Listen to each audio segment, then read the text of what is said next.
Hello friend, this is Saumya Singh and welcome back to the factual science channel. जैसा कि KVS PRT के लिए हम ईवीएस का लगातार रिवीजन कर रहे हैं, तो आइए आज देखते हैं एक व्यक्ति और उनकी यात्रा के बारे में कि उन्होंने कैसे एक बाइक पे अपनी यात्रा कंप्लीट की। तो उन्होंने 2 महीने की यात्रा की और किसके साथ की? बाइक पे। बाइक का नाम था लोनर। लोनर का मतलब ऐसे इंग्लिश में तो होता है अकेला, पर इन्होंने अपने बाइक से 2 महीने की यात्रा की और उन्होंने अपनी कुछ जरूरत की सामान, प्लास्टिक की सीट, स्लीपिंग बैग, गर्म कपड़े, काफी दिन तक खराब न होने वाला खाना, कैमरा, पेट्रोल रखने के लिए डिब्बे इत्यादि लिए। तो देखिए, ये अपने घूमने की जरूरत की सारी सामान एक बाइक पे लेके निकलते हैं और ये कहां से कहां तक जाते हैं, आइए देखते हैं। मैं मुंबई से निकला, महाराष्ट्र, गुजरात और राजस्थान के छोटे छोटे शहरों से होता हुआ दिल्ली पहुंचा। तो ये कहां से निकले थे? ये मुंबई से निकले थे और दिल्ली पहुंचने के लिए इनको कौन कौन सा स्टेट क्रॉस करना पड़ा? महाराष्ट्र, गुजरात और राजस्थान क्रॉस करना पड़ा। मुंबई से दिल्ली तक का 1400 किलोमीटर का रास्ता मैंने 3 दिन में तय किया। देखिए, इन्होंने बाइक से मुंबई से दिल्ली तक कितना डिस्टेंस होता है? तो 1400 किलोमीटर, और 1400 किलोमीटर डिस्टेंस इन्होंने कितने दिन में तय किया? 3 दिन में तय किया।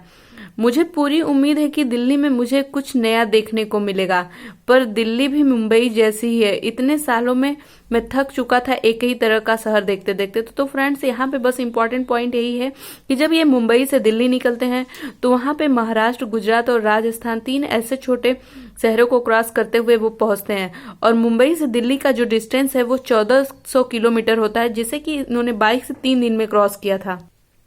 तो फ्रेंड्स, वो अपने लोनर के साथ निकले थे और फिर देखिए कहाँ पहुंच जाते हैं? ठंडा रेगिस्तान। ठंडा रेगिस्तान यानी ये लेह लद्दाख पहुंच जाते हैं। आखिरकार मैं और लोनर लेह लद्दाख पहुंच ही गए। अजब अनूठा था यह इलाका, सूखा, समतल और ठंडा रेगिस्तान। लद्दाख में बहुत ही कम बारिश होती है। देखिए, यहाँ पे जो लद्दाख है, यहाँ पे बारिश बहुत कम होती है। यहाँ दूर दूर तक दिखते थे बर्फ से ढके हुए पहाड़, सूखा ठंडा मैदान। लेह शहर की एक शांत गली में सफेद पत्थर के सुंदर मजबूत घरों को देखा। तो ये वहां के बारे में डिस्कस कर रहे हैं, वहां के घरों के बारे में बता रहे हैं कि वहां पे बारिश वारिश बिल्कुल भी नहीं होती है। वहां दूर दूर तक हमें बर्फ ही देखने को मिला होता है, सारे पहाड़ बर्फ से ही ढके होते हैं।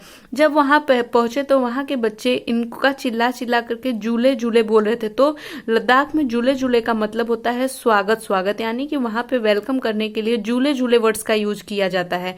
ये देखकर इनको बहुत खुशी होती है। आइए दिखाते हैं कि ये बताते हैं कि आइए देखिए लद्दाख में घर कैसे बने होते हैं। तो वहां की एक व्यक्ति होती है तासी, जो कि इनको अपने घर लेके जाता है। देखिए, तासी का जोर चला और यह मुझे खींचकर अपने घर ले गया। उसका घर 2 मंजिल था।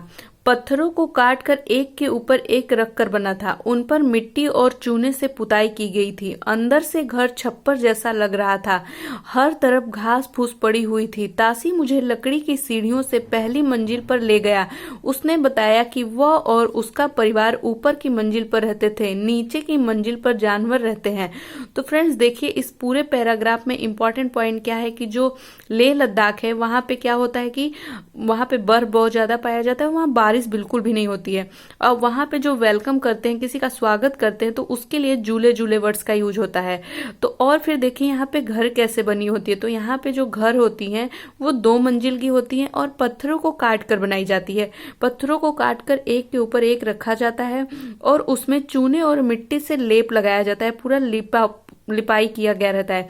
अंदर से घर छप्पर जैसा लगा होता है और उसमें जो सीढ़ी लगी होती है, इसमें बांस की सीढ़ियों की सहायता से या लकड़ी की सीढ़ी बनी होती है, जिससे कि व्यक्ति ऊपर वाले छत पे जाता है। ऊपर वाले छत पे क्या होता है कि ये लोग रहते हैं और इनके जो नीचे मंजिला होती है, इसमें क्या रहते हैं? इसमें जानवर को रखने के लिए बना होता है।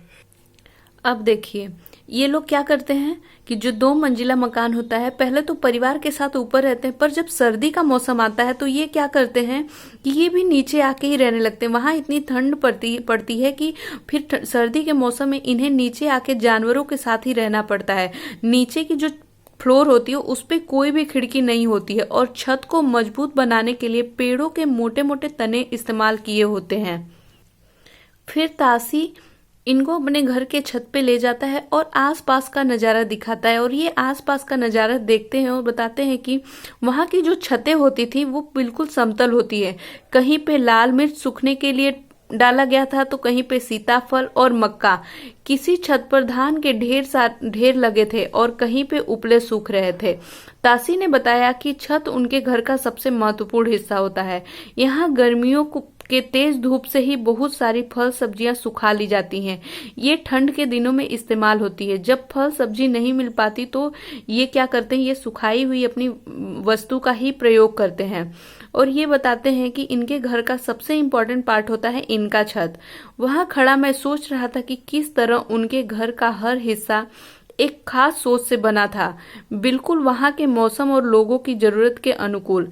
मुझे यह समझने में देर लगी कि मोटी मोटी दीवारें, लकड़ी के फर्श और लकड़ी की छत इन्हें ठंड से बचाते हैं। तो फ्रेंड्स, इसमें क्या इंपॉर्टेंट पॉइंट है, देखिए कि यहाँ पे इनकी जो फर्श बनी होती है, इनकी जो मोटी मोटी दीवारें होती हैं, लकड़ी का फर्श होता है, ये सब इनको ठंड से बचाने के लिए और इनके इन्वायरमेंट के अकॉर्डिंग बनाई गई होती हैं।